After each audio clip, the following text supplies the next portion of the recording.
Συνήθως σε μεγάλες εταιρείες όπου υπάρχει συνδικαλιστική οργάνωση, η ανάγκη ενημέρωσης και διαβούλευσης δεν βρίσκεται στα ίδια επίπεδα με άλλους μικρότερους χώρους εργασίας, όπου η συνδικαλιστική οργάνωση είναι αποδυναμωμένη ή εντελώς απούσα.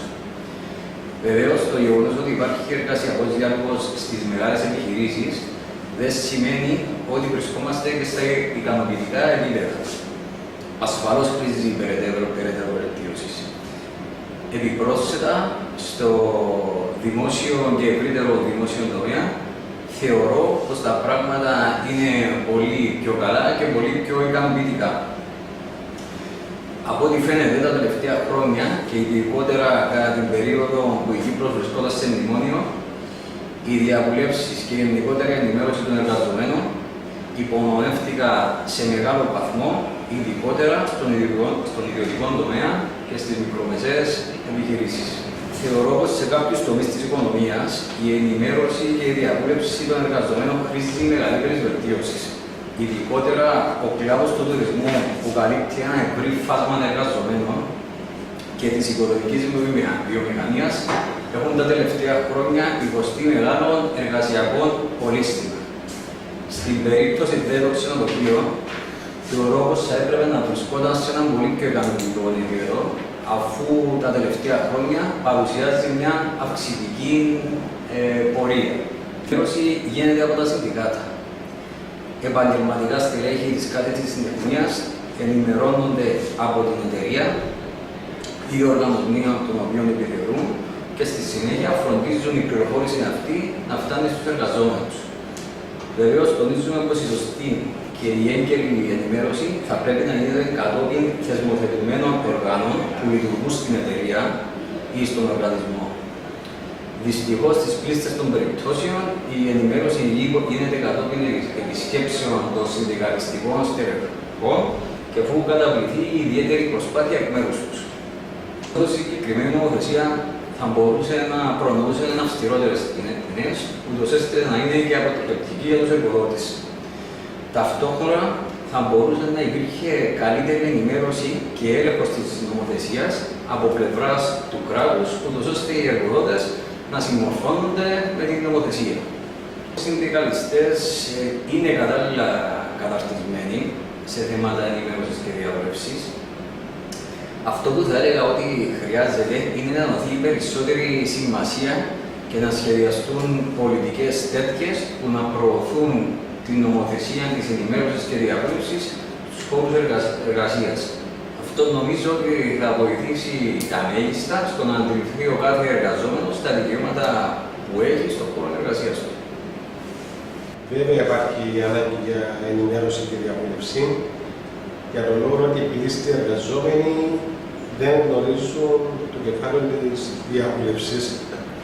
Στην αρχή, όταν ψηφίστηκε η νομοθεσία, κάποιες εταιρείες δειλά-δειλά μαζί με τις εργατικές ενώσεις της τεχνίας άρχισαν να εφαρμόζουν τη διαβούλευση, αλλά στην περίοδο που ακολούθησε από το 2009 που άρχισαν οι συνέπειες της οικονομικής κρίσης μέχρι και το 2012-2013, η οποία ήταν στην αποκορύφωση της, ότι είχε ελεγχιστεί το προηγούμενο χρονικό διάστημα, είχε καταρρεύσει μέσα σε λίγες μέρες.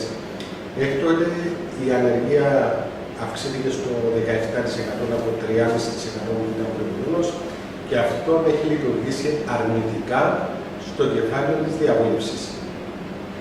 Περισσότεροι εργοδότες στην προσπάθεια του να περιορίσουν τα έξοδα τους, σε εισαγωγικά τα έξοδα τους, έχουν παραμιλήσει τελείως το κεφάλαιο αυτό. Οι εργαζόμενοι από την άλλη, λόγω του ψηλού ποσοστού ανεργίας και των προβλημάτων που είχαν δημιουργηθεί στην οικονομία, δεν επιζητούσαν τη συγκεκριμένη περίοδο διαβούλευση. Όμως αυτή τη στιγμή η οικονομία βελτιώνεται, οι δείκτες έχουν θετικά πρόσημα, η ανεργία μειώνεται και αυτό πιστεύω είναι κάτι που πρέπει να το αξιοποιήσουμε και να επαναρχίσουμε τη διαδικασία για διαβούλευση σε όλους τους χώρους εργασίας, είτε είναι οργανωμένες στις συντεχνίες εργαζόμενοι, είτε ακόμη και ειδικότερα εάν δεν είναι.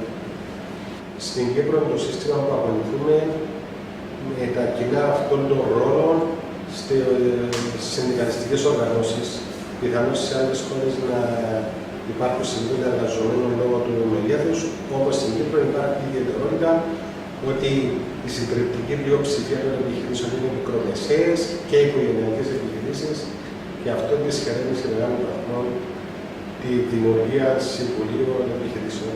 Κάποιοι μικραντικοί οργανισμοί έχουν συμβούλια επιχειρήσεων, όμως αποτελούν μικρό μερίδα της αγοράς εργασίας. Πιστεύω ότι οι κυρώσεις που υπάρχουν σε όσους παραβαίνουν την νομοθεσία είναι πολύ ελάχιστες και στην ουσία είναι ένας νόμος χωρίς ουσιαστική ισχύ. Εάν οι κυρώσεις ήταν ψηλές και η παρανομία κόστιζε, τότε οι ίδιοι εργοδότες θα φροντίζαν από μόνοι τους να συμμορφωθούν. Όμως από τη στιγμή που οι κυρώσεις είναι